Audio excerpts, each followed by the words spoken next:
I'm pleased to welcome to Crowdsource the Truth for the first time a new guest, Harry Bacharach. Harry, how you doing? I'm well. Thank you for having me, Jason. Thank you. I think people are going to be very interested to hear what you're talking with us about right now, Harry, particularly people who watch Bishop Larry Gator's and are fascinated by some of these secret societies. You are going to be exposing Freemasonry.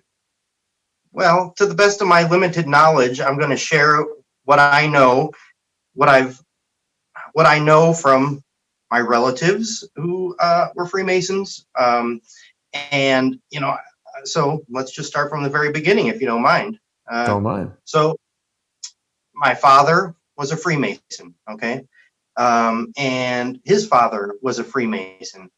And his father's brother, so my great uncle, was also a Freemason.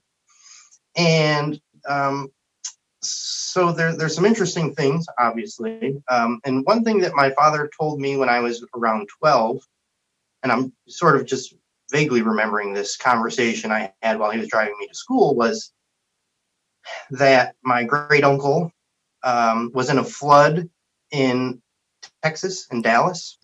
And as a Freemason, he was able to give the hailing distress sign of a Master Mason, and he was saved. Wow. Yeah. So that's kind of a big deal. If your fraternity allows you a life-saving, over somebody else, probably, if I had to guess. Okay. Yeah. So that's like a big deal.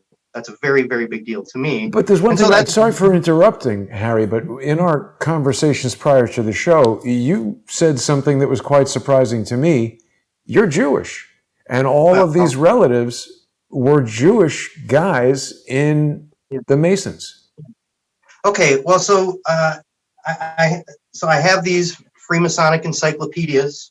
One half I was inherited from my grandfather. And these books are from like 1924, 25, maybe 26. I'm not, somewhere in that area. Okay, so nearly 100 years old. And it says that, Jews were not really allowed in Freemasonry up until a certain time. That's what I understood. I thought they weren't allowed. We weren't allowed at all. Well, no, the fact now there are. And what's really crazy about these books is all the Judaism within these books, my friend. Okay, like, for instance, we're talking about just the letter A, but I mean, the first letter is Aleph. There it is, Aleph, the Hebrew letter Aleph. Okay, we're talking Jewish. It's a lot of Judaism in here, and a lot of Judaism. What can I say? So it's very fascinating that Jews weren't allowed into a society that was awfully Jewish, okay? Like, but doesn't it mix, sorry to interrupt again, Harry, but isn't it known for mixing lots of different symbology and lots of different things from all kinds of religions? Yes, it does. Absolutely. So, and so in a way, I feel like it's sort of this holistic approach to Judaism, or to a religion. So when we get to the word prayer, which I sent you, it says that Freemasonry is a religious institution. Okay. And to me, let's see, prayer. Maybe that was it back there. Which, yeah, we've got a couple of things here. I think it was back a few. Let's see, we've got perfection. Yeah, prayer. There it is. See, prayer. Freemasonry is a religious institution, and hence its regulation and inculcate the use of prayer at the beginning and the ending of every meeting. They're praying, okay? So it's not just this fraternity that we're told about, okay? That's the outer layer of the thing, We're a fraternity. We're the biggest fraternity on earth, What is this here? Indebted to Webb. What is that? I don't know. I think I sent you something about that. I don't know. He's, this is old school stuff, man. I don't know. 1775. So we're talking a ways back, but needless to say, it's a religious institution. And I don't know if people going into the lodge to become initiated into Freemasonry know they're joining a religion. And to me, that's something I would like to know about. Yeah. You know, I'm just saying. Yeah. And so, and now this is something I want to make clear is that, yes, we're Jewish, but like the Jewish version, like the bacon eating Jews. Okay. I'm very familiar with that. Not religious Yes. Jews. Okay. And so, and strong Zionists, which is also kind of an interesting thing. And I don't know how You're that a ties strong in. Zionist, you're saying? People are going to go crazy in the chat. I know it is. And I'm going to show you this here. This is, I'll leave his name out, but this is my great uncle. And this is the Zionists of America. Okay. And he was a delegate on the delegation in, it looks like 1967. And this organization started in like 1897. Let me ask you one thing real quick, because this word Zionism, prior to starting my YouTube channel 4 years ago, I always understood it just meant somebody who likes and supports the nation of Israel. Within the alternative news community, it's got a very negative connotation.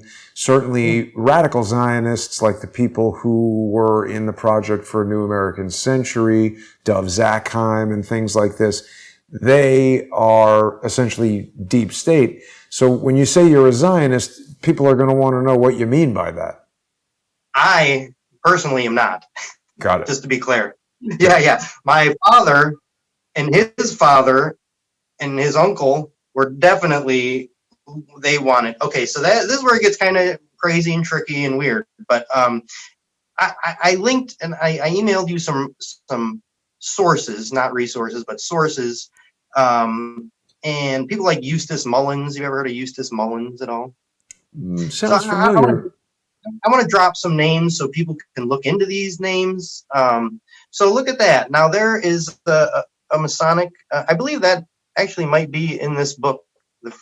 I'm not exactly sure if that's in this book that I have, but as a musician, when I see that on the cover, see his feet are doing a 45-degree angle. I think that is.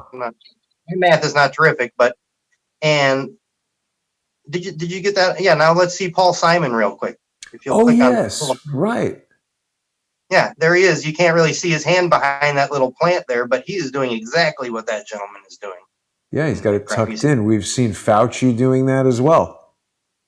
Yeah, and so this, Jason, is the crux of all of our aggravation, if you will. To me, this is the two-tier justice system lay in federal judges being Freemasons and lawyers. My dad was a lawyer. He was a Freemason. Okay.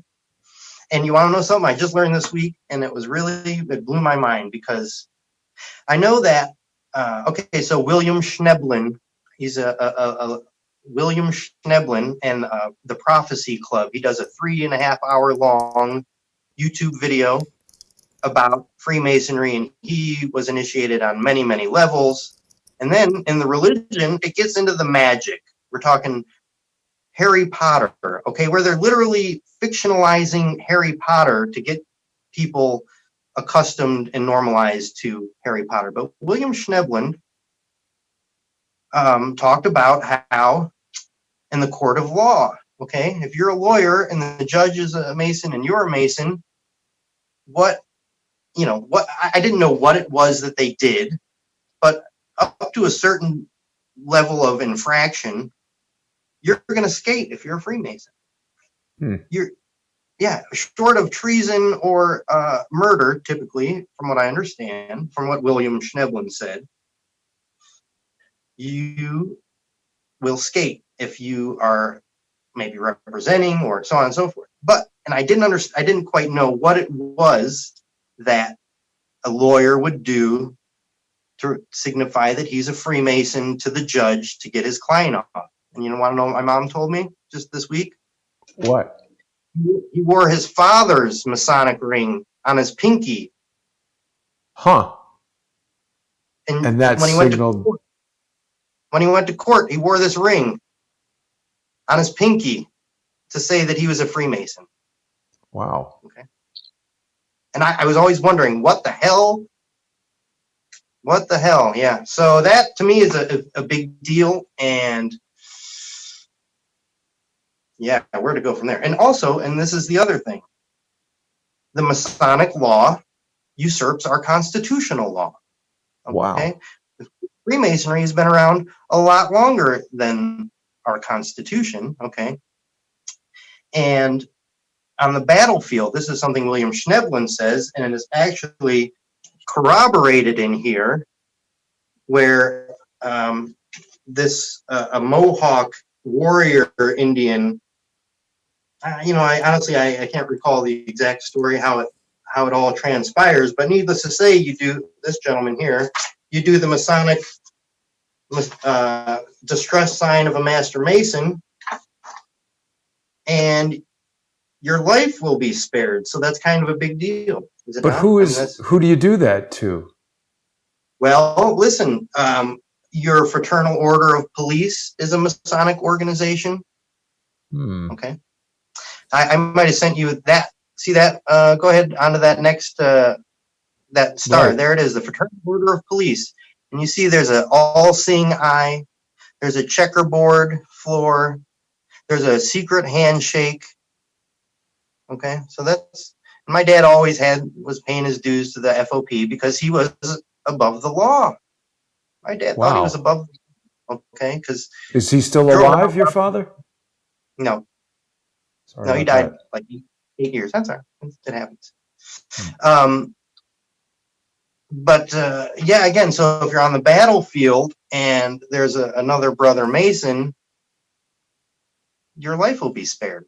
So it literally usurps the Constitution in that regard, if you ask me, and maybe I'm wrong.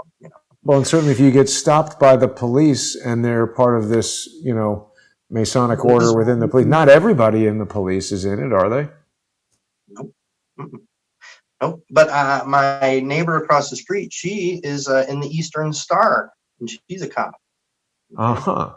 The Eastern Star is the female Masonic organ. You have to be related, to a Mason to be an Eastern Star. I believe married to. So those are kind of like my biggest and mainest concerns, is that this is likely where the two-tier justice system lay, and if we don't see the symbolism and understand what we're dealing with, because look, there's Masonic lodges on every corner in every city in every Hobunk town in America, whether they're functioning lodges or not. Okay, but you drive past them all the time and you don't really know. Yeah. And so there's another interesting interview by a YouTube channel. Her name is Olivia Catherine, I believe. And she interviews her grandfather and her father and right. You sent me that. That was a very interesting interview for sure. She's kind of like a millennial young girl. Yeah. She's great. She does a very good job and hammering away at Grandpa as to why the hell he would join a lodge that, he didn't know what the hell it was about, And honestly, the crux of it is, and this is where it's kind of dangerous, I guess, is he says, well, if somebody does me dirty, I don't have to do them dirty back. I get some guys at the lodge and lay his teeth out for me. Okay, so we're talking, this is some tough guy shit, These are the tough guys. My dad thought he was a tough guy, I think, I really did. I mean, like, he was slippery. He was a nice guy, but, he was a lawyer. He was a lawyer. And I know he was doing shady shit towards the end of his life, like opening shell corporations for a guy that was doing phone slamming. Remember phone slamming? What was that? Well, so if you own a big corporation and you got a lot of phone lines because you're a business, and all of a sudden there's this extra charge for call waiting or something, okay? But they don't know. Unless you're really fine-tooth combing it, this charge could go on every line in 100 or 1,000 different phone lines for your business, and all of a sudden this charge is there, right? Mm-hmm. And it's called slamming, and it was a thing in the 90s, I guess. 90s, Got it. 2000. But it was a shady thing, and he was a little shady. What can I say? I get that. But why didn't you join the Masons if your grandfather and your father before you were in it? What kept you out of it? Right. To be fair, I didn't really know anything about it until like the last 4 or 5 years where, well, we've been digging for truth, right? And following you and others, it's, it's deep. Look, that's really all I know. That's all you'll ever know. With the exception of this book, which that PDF is, I hope you'll make available in the description below. The PDF for Captain William Morgan, Freemasonry Exposed. I believe he gave his life to let us know about the initiation ceremonies. What do you mean he gave his life? Was he killed? Yeah, it says here he was disappeared on 9/11 of 1826 for revealing the secrets of Freemasonry. Holy cow. Yeah. And I do know some master masons here in town, and they say, oh, it's all garbage, you won't die or whatever. So the penalty for revealing these the entered apprentice is to have your throat slit from ear to ear and your tongue ripped out. Okay. Wow, that sounds and bad. people who go in for the first initiation, you're stripped of everything, no medal. I don't think you're ultimately really allowed to, and then there's a bunch of dudes you don't know and you're blindfolded and they're doing rituals with you. Like what? And then they rough you up, and then they're going to rough you up a little bit. Okay. Oh, is that the black eye, the left eye? Black? Not necessarily. I don't know that that's the case. But they're trying to get this password out of you. Okay. And you're not supposed to get password? Well, it's in the book. Remember that commercial? It's in the book. Read the book. Well, yeah, there's passwords, there's due guards, and there's penalties. Okay. And so, for instance, here's the due guard. The due guard. There it is. Okay. Of the fellow craft. And that's the second degree. So, all right, so there's 3 degrees. The entered apprentice is the first degree. That's where if you reveal that secret, you get your throat slit, okay, and your tongue ripped out. And then the second degree of Freemasonry, and this is the Blue Lodge, is called the fellow craft, okay? And the third degree, which when someone says, oh, you're going to get the third degree, is called a Master Mason. Okay, a Master Mason. And so it's kind of interesting in our collegiate or universities, we say, oh, we're going to get a master's degree, right? Why do they say that? Why do they say that? Well, I would say that so much of our language is shaped by Freemasonry, being, on the level or on the square or, there's a lot of, actually the term eavesdropping is a Masonic term, because if you overhear a Masonic conversation, the penalty was they would put you under an eave until the rain was going down the back of your neck, okay? Eavesdropping. And so it's funny. It rains is a term that a Mason would use when he's talking with a Mason and another man shows up that isn't a Mason. And when they're talking about Masonic things, they say it rains, and then they'll cease the conversation that they're having. Interesting. And when it snows, that means there's a woman approaching who is not a Mason. Interesting, right? Huh. Wow. So you know a lot about it, but why wouldn't your father and your grandfather encourage you to become involved in it if it's this? They don't technically recruit. It's something that you're supposed to ask on your own free will and volition to do. Okay. And so there are a couple things that you have to do. You have to obviously be a man. You have to believe in God. You have to believe in something above yourself, I guess, to join, which is kind of weird. So that's another awfully interesting thing is that. So Fritz Springmeier, have you heard of Fritz Springmeier? He wrote a book that is in the FBI vault right now called Bloodlines of the Illuminati. Okay. Why is that in I the FBI vault? The FBI takes it seriously. Yes. Well, because it's serious. And you know what? Donald Trump actually was at the Ford plant, and he had a very genuine chuckle about how Henry Ford had strong bloodlines, if you believe in that. It was like, it was a very genuine laugh. And to me, I'm going, oh, he really knows what's going on. He is in tune with this whole thing. I know it. And Newt Gingrich seems to have said that Trump did not take this oath. What, to keep it secret, you mean? People have said that Trump is in the Scottish Rite. Do we know if that's true? I don't know, but I don't know that there's evidence to suggest that. I don't know. Could very well be. I wouldn't know. But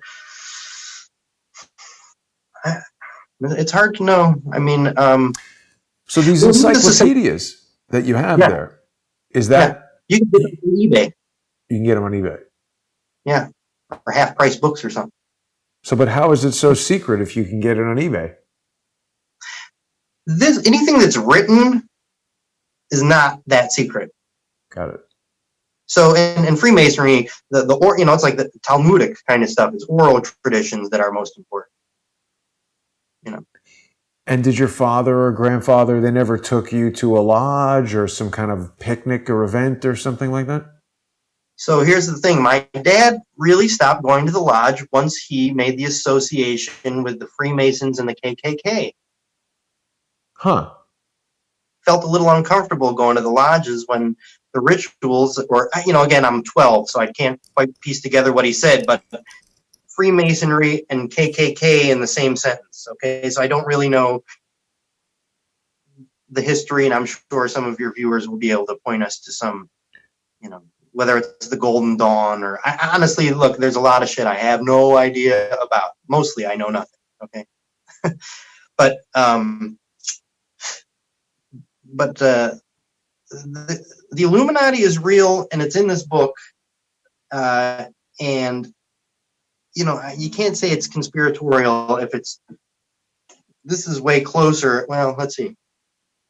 I don't know, by 100 years, it's like right in the middle, so I kind of tend to trust these books. But there is a kind of a funny thing that came with another set that I had, and I don't know if I can find it, but it was like a little pamphlet that came with these, and ultimately it sounds like the world's first pyramid scheme. It's like, if you join and are in search of light as you were before, then you will be rewarded with pleasure and profit a millionfold. It said that. A millionfold. Rewarded with pleasure and profit a millionfold. Are any of your family members who were Masons still alive? No. And nobody ever took you aside and said, we're going to explain this all to you? I've been doing a lot of research on my own. Well, it's kind of fun, I really enjoyed digging through this stuff, and there's a lot of history. And okay, so look, our founding fathers were all Freemasons, not all of them, but at least 15 or so of our presidents are Freemasons. Okay, right. We're talking Garfield, Washington, of course, but I think all the way up to Ford was supposedly the last one, but then I don't know where Skull and Bones comes in, if that's just a secret society. Well, that's the other thing I wanted to ask you, is that, some of these symbols we've seen before here, the Masonic Royal Apron, and that's part of Gmail. Apple's App Store looks a lot like the compass and the thing, and all of these symbols. So we've been talking on Bishop Gator's show about the Odd Fellows. And, there's all these other secret societies that we hear about. How are they connected? How are they connected? Why is it so convoluted like this?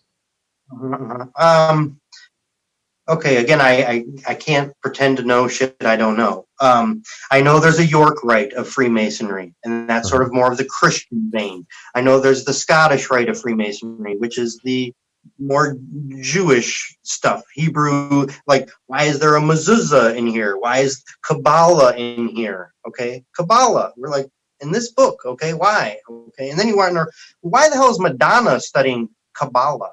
Right? Remember, you know that she's studying like Kabbalah. Why the Madonna? Well, maybe she's an Eastern Star. She's just a witch, if I had to guess. I mean, well, what about that? I mean, a lot of these symbols in here. I mean, the Eastern Star symbol. It looks like Baphomet's head. Certainly mixing this religious symbology. I mean, this double-headed eagle. This is the tattoo that was on George Floyd's chest. Bishop Gators and I have been talking a lot about the Odd Fellows. They feature that eyeball. How can we learn more about this? I mean, are there any Masonic lodges that you're in touch with, or what's the next step for your research, Harry? Well, I don't know. So I've been helping a candidate here in Ohio's 11th district. Okay, I ran for Congress for about 20 minutes until I saw this woman, Laverne Gore, run for Congress, and I'm trying to get her elected. Why did she stop your congressional run? Well, because she's a black woman in a largely majority black population, and she actually might beat Marcia Fudge. I'm trying to send Marcia Fudge packing. That was my slogan. And so, needless to say, I've been down at the Board of Elections almost every day, passing out partisan propaganda for her. And I know this guy who's also affiliated, and he, a young black kid, and he's talking about how if he runs, he's got to join either the Greek organization or the Freemasons. What causes him to believe that? He's been told that? And what Greek organization? Okay, well, I mean, I think there's a number of them that he can choose from. I don't know. But I know he could join the Prince Hall Masons, because that's the black organization for Freemasons, okay? And so, and he dropped on me, ultimately, like, a lot of judges and lawyers are Freemasons, and our mayor, Frank Jackson, is a Freemason. Huh. Of Cleveland. He's a Prince Hall Mason, and what's funny to me is, like, he's just trying to pass because he's as white as can be. Like, people can't quite, but he's a Prince Hall, so, he can talk the talk, so to speak.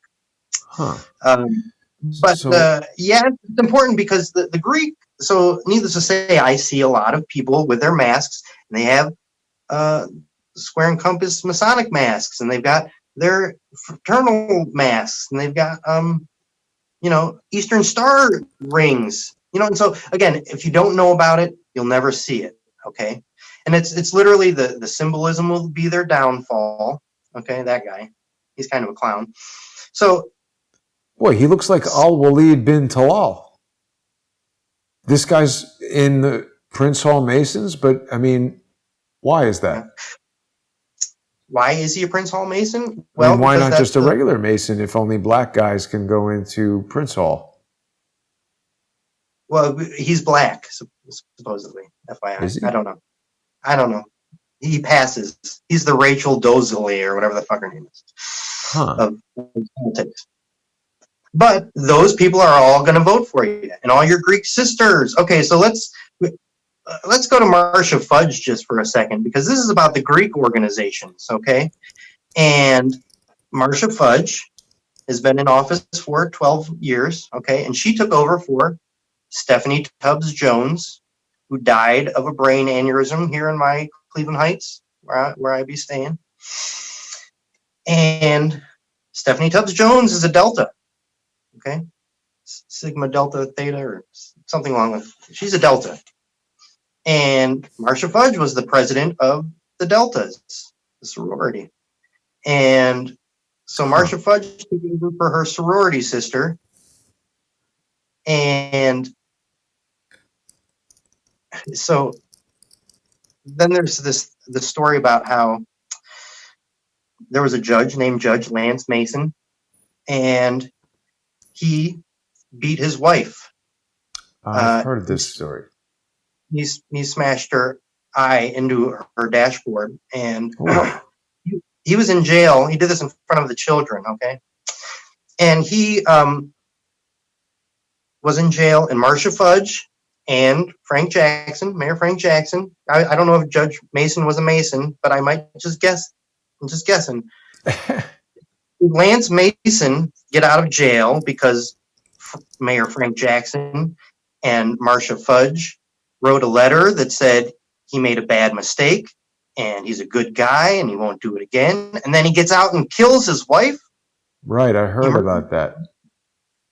Well, his wife also happened to be a Delta. I'm just saying. That's kind of whatever. It's a tricky world. And So I don't know if this all just happened recently. Lance Mason has a chance at parole after admitting to his ex-wife's murder. How did this guy become a judge? Marcia Fudge and Frank Jackson got him on the thing, if I had to guess. I'm surprised that they didn't give him 33 years behind bars. So what can you say about some of the steganographic messages that Bishop Gators and I point out, the numbers, the statements, the symbology? I think that I had sent you, let me think about where this would be. The 33. So the number 33 is in the Scottish Rite. That's the that's kind of the top. Supposedly, I'm sure there are other levels above it that we don't know about. You know, so I would recommend that people look into William Cooper. You know about Bill Cooper? Remind me who he is. He was I think he was a Navy guy, but he was doing a lot to wake people up to the fact that there is... Behold a Pale Horse. Yes, and he's got some great... I mean, of course, he was murdered, you know, Ted Gunderson, those kind of guys. We need more people like Eustace Mullins, you know, and to all the people who have perished in the search for truth. So that Fritz Springmeier has a very interesting interview, and I believe the guy's name is, I can't recall what interview, but he's holding in his hand a list of 200 prominent Vatican Freemasons that he said 2 men died to get that information into his hand. Okay, so it's rabbis. Okay, and so it's also cross religion, you see, because if you're Muslim, you can take the oath on the Quran. And if you're Jewish, you can take it on the Torah. And if you're Christian, you can take the oath on the Bible. Okay, and so that is how, you know, at the top of the pyramid, where it's like, these are the, you know, they control all the religions, okay? And probably control all the conflict. So, ordo out of chaos, okay? What is it? I think I might have sent you that at some point, but that's the 33rd degree is ordo. Isn't it this written right here? Novus Ordo Seclorum. What am I looking for here?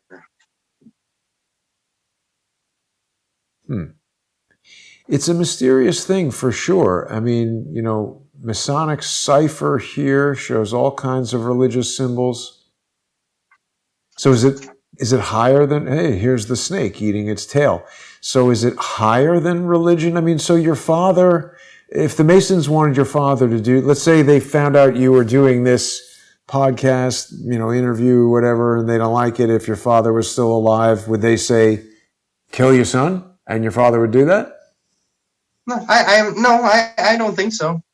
So as a Lewis, so that's the son of a Mason. I'm a Lewis, and I'm also not a Mason, which is called a Cowan. Okay, Lewis Cowan. That's my Twitter account now, is Lewis M. Cowan. Just if you want to follow me on Twitter. But here, okay, look, Ordo ab Chao, order out of chaos, a motto of the 33rd degree, and having the same illusion as lux e tenebris. Okay, whatever the hell that means. Attributed to the Supreme Council of the ancient and accepted Scottish Rite at Charleston, and it is the first so on and so forth, so on and so forth. It's 1802, whatever. It's right there. I mean, it's not a thing. Well, I feel like we're helping people think about this stuff, but perhaps not revealing, as many secrets as there's going to be a lot of people out there who know about this stuff already. But it's always an interesting topic. People can follow you on Lewis M. Cowan 1 on Twitter. What sort of stuff are you tweeting about? That's going to get us kicked off. Yeah. Well, okay. So what are the Masons' goals? They want to control the world? They do it already. They've done it. I mean, that's what Fritz Springmeier's Bloodlines of the Illuminati says. He's like, I'm not revealing really anything. They've been at it for centuries. So there's kind of, how can that be broken? Doesn't seem like it can. Well, I guess to try and raise awareness that there is this thing that is right in front of your nose. It's everywhere you go. It's in every logo that you see in every corporation, pretty much, for the most part. And once you start to recognize the symbols, the signs, and what they're saying, and where they exist, and ultimately to realize that there's a religion that is not Judaism, Christianity, or Islam. It's secret. Okay, and it's kept secret for a lot of reasons that are unbeknownst to me. Okay, but significant ones, I would say, if just wearing this ring might get your client off. Do you see? Like, that's kind of a big deal in our time, where the judges are clearly not being just. What do the Flintstones have to do? Oh, wow, they're wearing the Masonic aprons. Are Fred and Barney Masons?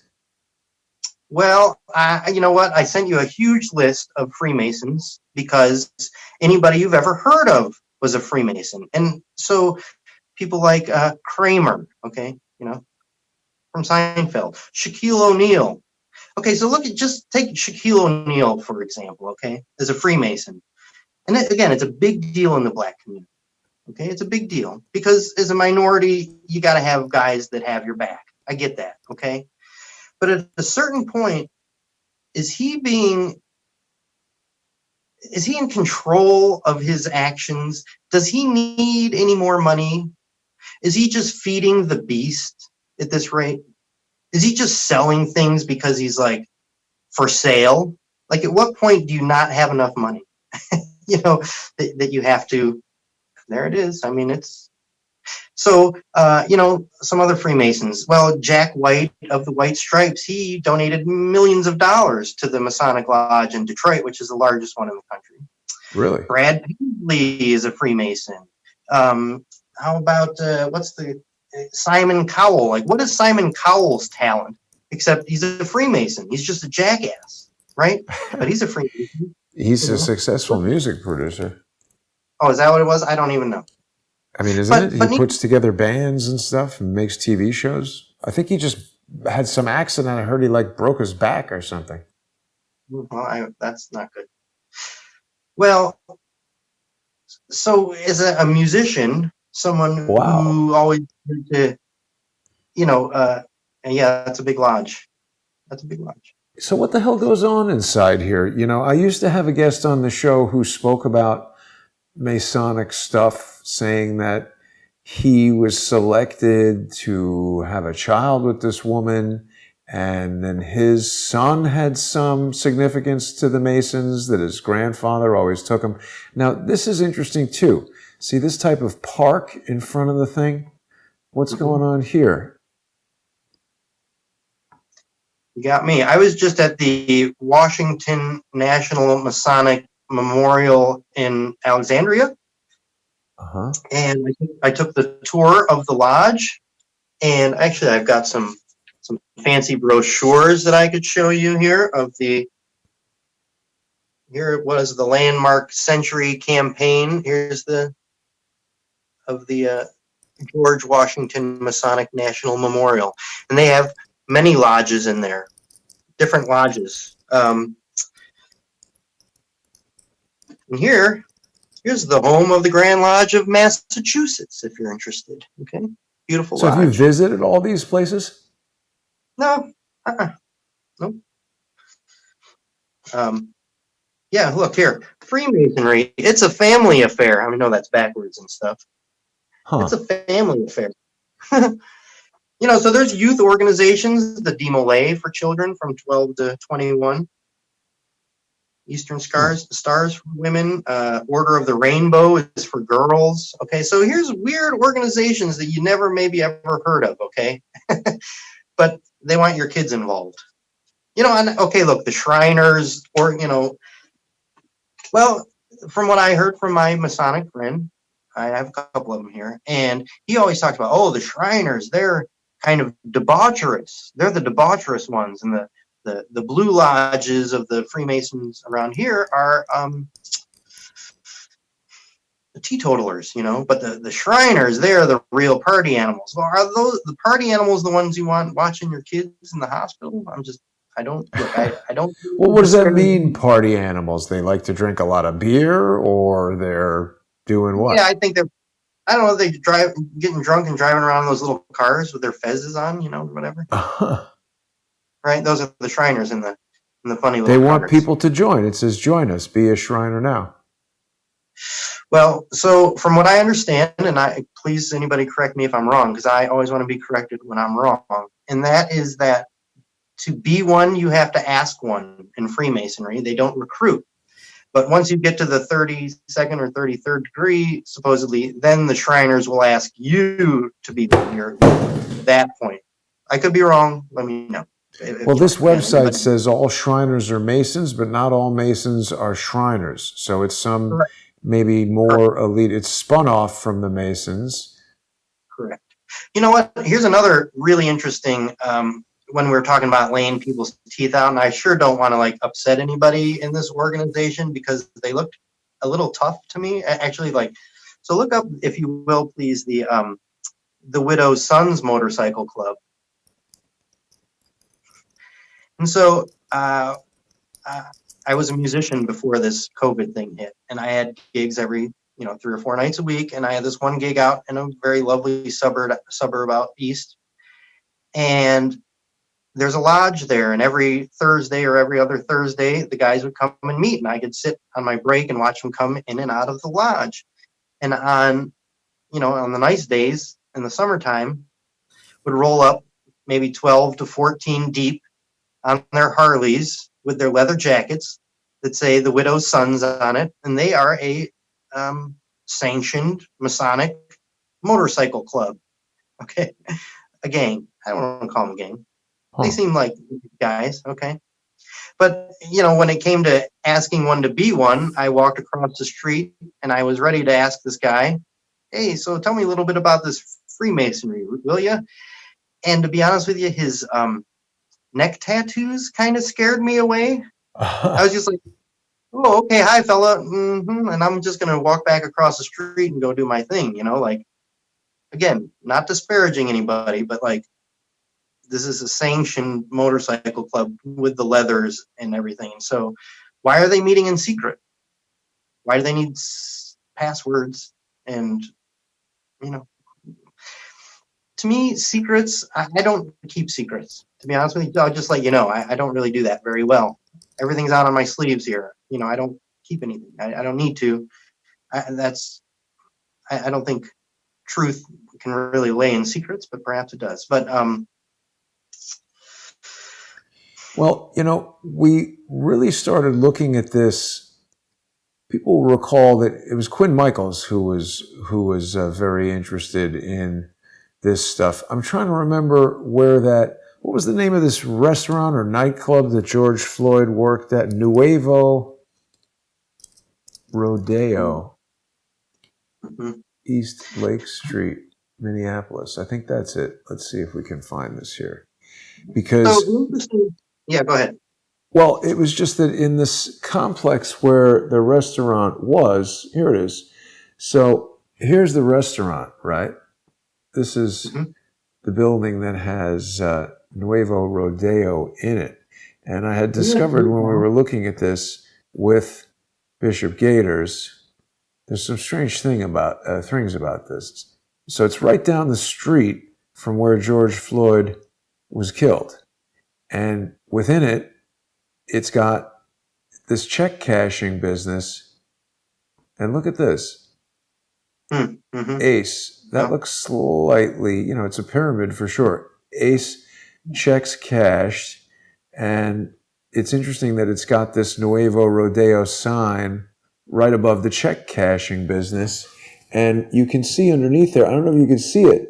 See, it says Lodge number 118, AD 1909, and it's now a check cashing business and the restaurant that George Floyd worked at. And then within the same building, just down the street here, we've got this independent order of Odd Fellows, and that's built in 1909. So this is some division of the Masons, and you're saying that there are people in the police who are in the Masons. Well, if Derek Chauvin is one of these independent order of Odd Fellows, and they say you got to go kill this guy on the news, and don't worry, we're going to let you out of jail. Like, what happened to Derek Chauvin? It seems they let him out of jail, and where is he? I don't know. I don't think that's him in the mugshot, but I could be wrong.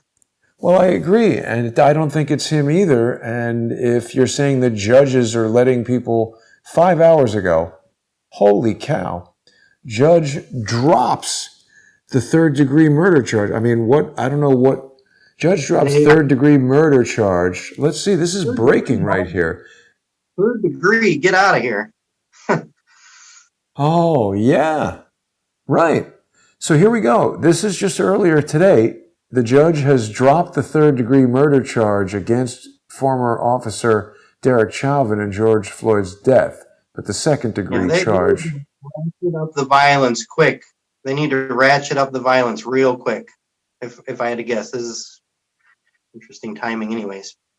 Wow. A couple historical notes, though, about anti-Freemasonry, which is an interesting thing because John Quincy Adams ran as an anti-Freemason and won.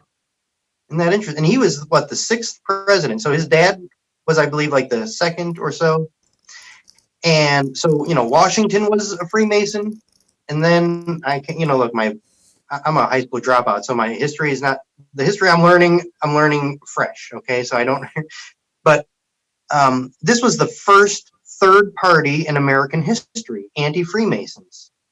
The first third party in the United States strongly opposed Freemasonry as a single-issue party and later aspired to become a major party by expanding its platform to take positions on other... Oh, they joined the Whig Party, which I've heard of. But none of these things have ever really gained any traction against the Democrats and Republicans. In this book, because here it is 1926 or so, and under the anti-Masonic party, at the end of it, it basically says, and this is pretty crazy, that the battle was made and the anti-Masonic party was not only defeated for the time, but forever annihilated. Wow. Forever annihilated. Is that true, Jason? I don't know. Well, I'm asking your listeners, is the anti-Freemasonry party alive, or is it forever annihilated? I mean, it's not alive as a political party, but I think there are definitely a lot of people who are skeptical of Freemasons. I'm certainly very curious about it. There's a lot of people that say a lot of things about Jewish people that I don't know to be true. So it's hard for me to say. There certainly are a lot of scoundrels who have been involved in this thing. And the fact that it's so secret, like there's no Jewish secrets that I'm aware of. Like you don't go to the synagogue and the rabbi is like, oh, don't go in there. It's all kind of out. Stuff that people talk about on the internet, I've never seen, the Talmud, the Elder, whatever that is, Zion, the Elders of Zion. I never heard about that until people started telling me about it on the internet. Yeah, I mean, I think there's some validity to some of that. So, and like, I don't want to get everybody going all bonkers and crazy, but to be fair, like, my dad was always, he's Jewish, like that was always a thing. An actor, not a lot of athletes, but, musicians. He always wanted I to think a lot of people feel some affinity to people, like when I've been on movies or involved in business deals, there are certain Jewish people who feel that because we're both Jewish, there's some connection. I think, when you think about Spike Lee or somebody like that, I believe it was known that he likes to hire black people to work on his films. And I get it. People want to give opportunities. I mean, I'm sure when Spike Lee was a young filmmaker, wanted to work on a film, probably was denied that opportunity for being black. When I've been in Emmett Sullivan's courtroom for hearings and things, there are law students that come and sit in the jury box, or maybe they're his law clerks or something who are learning from him. They're black. And I don't think that's bad. Obviously, he's a guy who grew up at a time when maybe black law students didn't have a lot of opportunity, and the fact that he can give it to them. I just think that a lot of different ethnic groups feel that kind of connection to each other.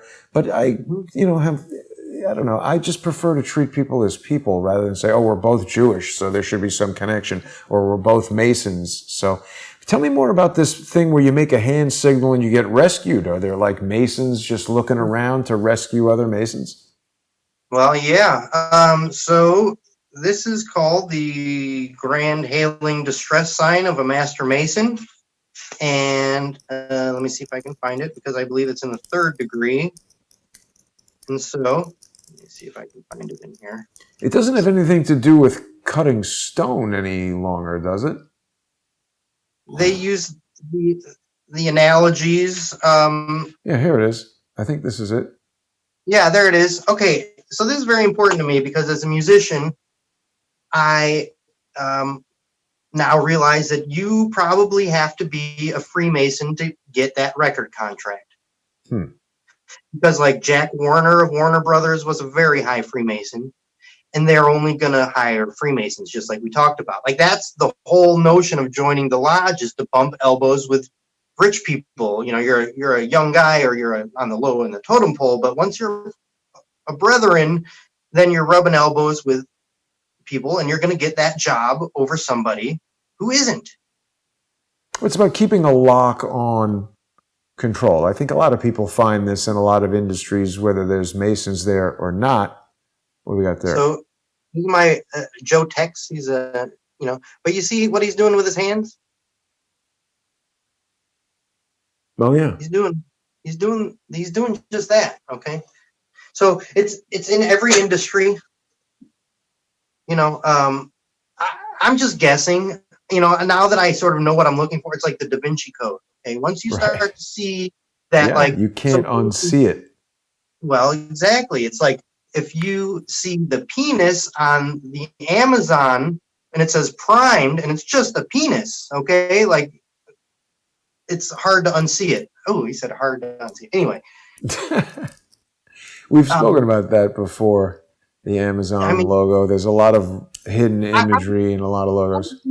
At some point, the Amazon employees would have a class action lawsuit against us. Like, I'm running around with this dick on my truck. I don't know. A lot of people probably think it's just an arrow. No smiley face, but come on, it's really, anyway. Smile, right? But look at the Adidas logo just for a second, because I know you and Bishop were talking about logos on sneakers. But look at the Adidas logo and tell me what you see now that you're starting to see the one on the left there. The traditional one? Nope, the other one on the left. Yeah. So it's a pyramid, of course. 3 pyramids. Yeah. 3 pyramids. So, look, I wish we could go through the list of all the prominent Freemasons, the presidents, politicians, lawyers, actors, athletes, jazz musicians. Okay, so I'm a jazz, I play music, man. Duke Ellington, Freemason. I don't know John Coltrane. Certainly Nat King Cole, one of my favorites, Freemason. Okay, Count Basie, Freemason. Okay, so anybody you've ever heard of, from Mark Twain to gosh, it's like so overwhelming, all of them, and that you can't even I don't know. It's a big deal. Well, Harry, we're almost out of time. I think we've given people some food for thought and some things that they can look into further. Viewers can subscribe to your YouTube channel by searching for Harry Bacharach on YouTube, just right there. Mm-hmm. Right? And they can also follow you on Twitter at Lewis M. Cowan. You've made several references to your musical career. I know you've got some political parodies you've been sending me. Do you want to take us out with a tune, perhaps? Sure. Let's do that. So obviously we are in the fight for our lives, and people like you who are the new news. Okay. I'm trying to trademark the slogan, news is history. Yeah. Because it is both on its way out and very important to grasp history, to understand where we come from. And we are not a Christian nation. We are a Freemasonic nation. I mean, look at the layout, the Washington Monument, everything is Masonic. So once we understand that, I think we're getting there, okay? And once we realize that it's actually a religion and not just some fraternity, then we've got another layer to unpack and unpeel, I think people are suspicious of it because it's so secretive, I would suspect, yeah. I mean, well, and it's, again, you can, honestly, Jews, I live in a fairly large Orthodox community over here. It's like half Orthodox and half Black, okay? And Orthodox folks don't know about Freemasonry. This is not in their, so this is again, this is sort of the non-religious Jews, and then Christians and Muslims. Again, it incorporates and encapsulates a lot of different folks, but and I don't know, Jason, I appreciate you having me, brother. Well, I appreciate you sharing this information with us. Do you want to play a song for us there? Have you got an instrument, you got a keyboard right in front of you? Yeah, man. So again, we're going to try and get your congressmen and women. So you know about the Smith-Mundt Modernization Act? I do indeed. And it was bipartisan. It was Mac Thornberry and Adam Smith, I believe was his name. And so one Republican, one Democrat, and they have allowed fake news on both sides. So this is a nonpartisan issue that if you call your congresspeople and tell them to repeal the Smith-Mundt Modernization Act, we might just be able to get some truth out to our people. That's all I have. Good start. Okay. So here it is, a little Carole King parody. Lurking out on the foggy bottom swamp, there is a cesspool they call the press pool. And every time they get the story wrong, guess they consider that successful. Forgive us if we're doubtful of everything they said. We're the news now until the fake news is dead. Make them repeal. You make them repeal. Make them repeal Smith-Mundt Modernization. That's very good. Well, Congress passed a bill that legalizes a propaganda. It's what you're watching on the evening news. If you didn't get the memoranda, at first it was the Russians, then it was Ukraine, When are we gonna see some justice and see some pain? Make them repeal. You make them repeal. Make them repeal Smith-Monk modernization. Ooh, what propaganda do to you? You might defend infanticide. They'll keep you pacified through endless wars with our legalized lies. Make them repeal. Make them repeal. Make them repeal Smith-Monk modernization.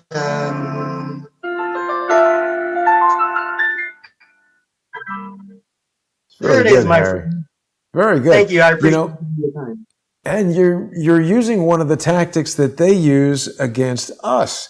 They said, Elmer Davis, the guy who was the director of the War Information Office, said that propaganda is most effective when it is hidden within entertainment. So by creating counter propaganda in a humorous parody song, you're actually exercising a very powerful technique. So I want to thank you for joining us today, Harry. I want to encourage people to visit your YouTube channel, harrybacharach.com. And you've definitely helped us continue the conversation and hopefully open some people's minds to thinking about some of this stuff. And we will see you again. Thanks very much for joining me. Good work, Jason. I love you, brother. Be well. Thank you very much. And thanks, everybody, for watching. Appreciate it.